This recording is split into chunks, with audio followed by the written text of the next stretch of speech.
What rule would you change in college football right now? It's brought to you by Bassey Lawn and Garden. Man alive, it's worth the drive.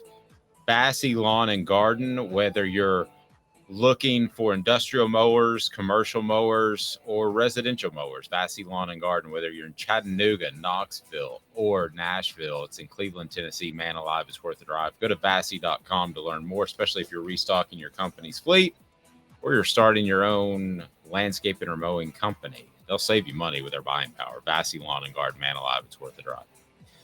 Smoky Mountain Red says scheming more than speed, that is. Talk about offensive genius. Yes, I think he is that. But if there was one rule, I want to ask the message board, if there was one rule that you could change in college football, what would it be? Smoky Mountain Red already said move the kickoff back to normal because they can't get the running start.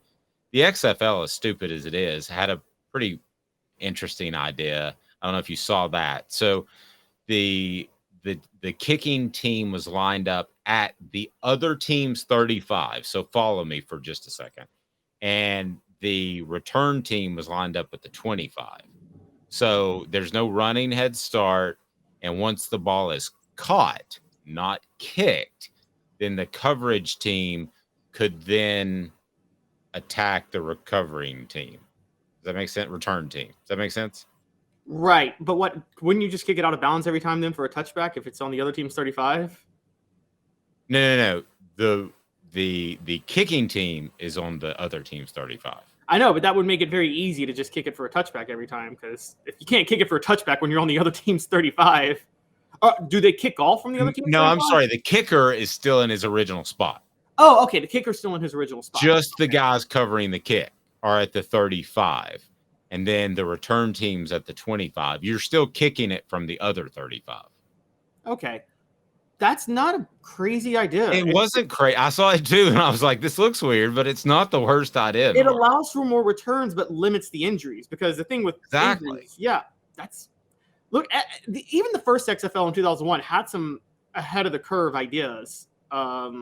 That one's interesting. Now, the stupid one they had, remember where instead of a coin toss, you had to fight for the ball? Yeah, the first guy that did it separated his shoulder. Yeah. Remember that? Okay, here is what I would change, and I would change this across the board, college and the NFL. Particularly it bothers me with the NFL.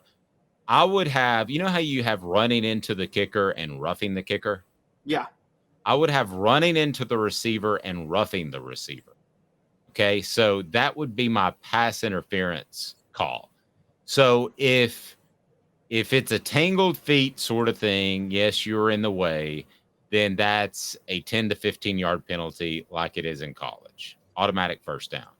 But if you just maul the guy, then it's spot of the foul. So I would do that at the NFL to keep from those long 65-yard gains where an offensive play wasn't even made. And on the college side of it, listen, defensive backs are taught if you're beat, you need to just take the guy out.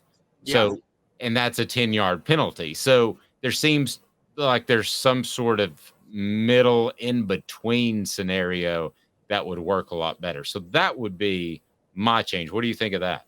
I love it. What you're talking about is what the NBA's done recently, which is the NBA has there's a foul and then there's a clear path foul, which is if in a fast break, the guy's beating everybody and then you just foul him from behind, then it's 2 shots and the ball. That is exactly what I'm talking about. That is exactly what I'm talking about. That's a better clarification. So go ahead and click that like button, thumbs up, subscribe if you haven't. We're with you each day at 10 a.m. The app is live. Just Google Off the Hook and your Off the Hook Sports in your Apple or Android app store. Caleb, what rule would you change? I've been interested all morning to hear because you've got some good ideas. So I've been intrigued. So one of the ones that's always bugged me, it deals with fumbles. Okay, so I'm going to go twofold here. One, a fumble should not, like if the offensive team fumbles, you shouldn't be able to advance the ball if you recover it like forward. Does that make sense? You shouldn't be able to advance a fumble. Now, if you lateral it and it's a fumble and you pick it up and you can run, that's fine. But if you fumble the ball forward and somebody else recovers it on your team in front of you, and it counts as like a 5-yard gain. That shouldn't happen. You should get the ball back where you recovered it at that point. You shouldn't be able to recover the ball in advance. So that's the holy roller rule. Yes, but right now they have the rule just like on 4th down. It should be universal across the board. You can't advance a fumble forward. You can advance it. I think in the NFL, is it just 4th down or is it just after 2 minutes or both? Maybe it's both. I don't know. But my pet peeve is when they change the rules based on timing and situations. I hate that. Okay, so you would like to see that adopted by the college game. Right. And I would like it to make it universal all the time. The other part of that with fumbles is this. If a player fumbles the ball into the end zone, out of the back of the end zone, the other team shouldn't get a touchback to get the ball back. You should have to recover a fumble on defense to get the ball. That's a huge pet peeve of mine, where if you fumble the ball out of the back of the end zone, the other team gets the ball. That's the dumbest rule in football to me. No, it's the dumbest rule in all of sports. I can't believe that I didn't think of that one. No, that's when you fumble out of the back of your own end zone and suddenly it's the other team's ball and they get it at the 20. I mean, how many games has that changed? It almost feels like 2 turnovers in 1. Yeah. It changed the Missouri game earlier this year in overtime against Auburn. The most infamous one with Tennessee, you probably covered it, was the Corey Anderson fumble at Alabama about 18 years ago. Probably the worst game I think I've ever watched in football was that Tennessee-Alabama game, the 6-3. Well, I've never felt so bad for a guy because he was local too, and Austin East, and I've never felt so bad for a guy because he knew what it meant. And you had to ask him the questions after. You know what this means because it's the Tennessee-Alabama game. How do you feel? And you have to ask those questions as a reporter, but how the H do you think he feels? He feels absolutely terrible. And the thing is, everybody remembers the end. Just on a sidebar, the play I remember from that game is Lucas Taylor getting on his knees to field a punt and fumbling it. I don't know if you remember that one. That set up Alabama's first field goal. That was next level dumb football, like across the board. That was one of the worst games I ever watched.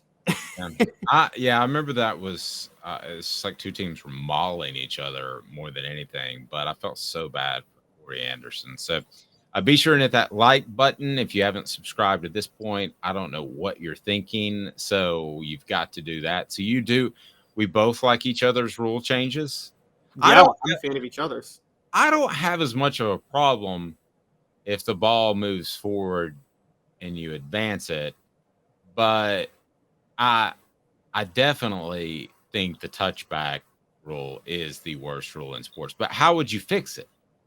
If you can't advance the fumble, like I said, if the defense doesn't recover a fumble, you get the ball back where you fumbled it, if that makes sense. Well, no, I'm talking about through the back of the end zone. How would you fix that? You would get the ball. If you fumble the ball through the back of the end zone, then you would get the ball back wherever you fumbled it.